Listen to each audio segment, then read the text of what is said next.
Dear students, দেখো আজ আবার আমার গ্রামারের ক্লাসে, ইংলিশ গ্রামারের ক্লাসে আমরা একটা গুরুত্বপূর্ণ বিষয় নিয়ে তোমাদের কাছে হাজির হয়েছি। সেটি হলো ALLOUD অ্যালাউড এবং ALOUD অ্যালাউড, এই দুইয়ের মধ্যে পার্থক্য কী?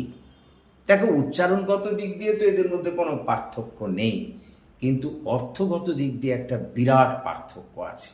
আর যেহেতু উচ্চারণগত দিক দিয়ে এরা এক, সেই কারণেই তোমাদের অনেক সময় এই দুটি শব্দকে কেন্দ্র করে একটা কনফিউশন দেখা দেয়। কোথায় কোনটা ব্যবহার করতে হবে তোমরা তা বুঝতে পারো না। আজকের পর থেকে আর এই সমস্যা দেখা দেবে না।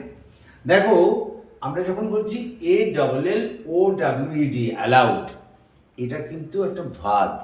মূল ক্রিয়াটা হলো, মূল ভার্বটা হলো ALLOW, তার পাস্ট রূপ হচ্ছে কিন্তু অ্যালাউড, যার অর্থ হলো অনুমতি দেয়া। কথাটা বোঝার চেষ্টা করো। আমি এখানে যেমন লিখেছি, দেখো, the teacher allowed the students to play football in the afternoon. এখানে অ্যালাউডটা ভার্ব হিসেবে ব্যবহৃত হয়েছে। অ্যালাউ এর পাস্ট ফর্ম অ্যালাউড এখানে ব্যবহৃত হয়েছে, অর্থাৎ ভার্ব হিসেবে ব্যবহৃত হয়েছে। পরেরটা দেখো, অ্যালাউডকে আবার আমরা অ্যাডজেক্টিভ হিসেবেও ব্যবহার করতে পারি। অ্যালাউড ALLOUD, এটা অ্যাডজেক্টিভ হিসেবেও ব্যবহৃত হতে পারে যখন তার মানে হয় নির্দেশিত বা অনুমোদিত।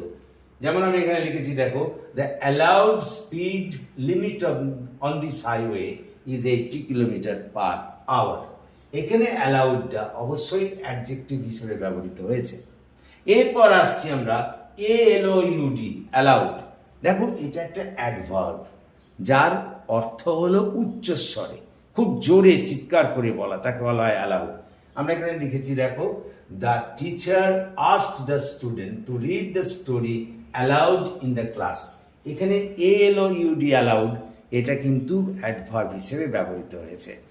তো আশা করি তোমরা বুঝতে পেরেছ, এবং আজকের পর থেকে নিঃসন্দেহে ALLOUD অ্যালাউড এবং ALOUD অ্যালাউডের মধ্যে কোনো তোমাদের কনফিউশন দেখা দেবে না।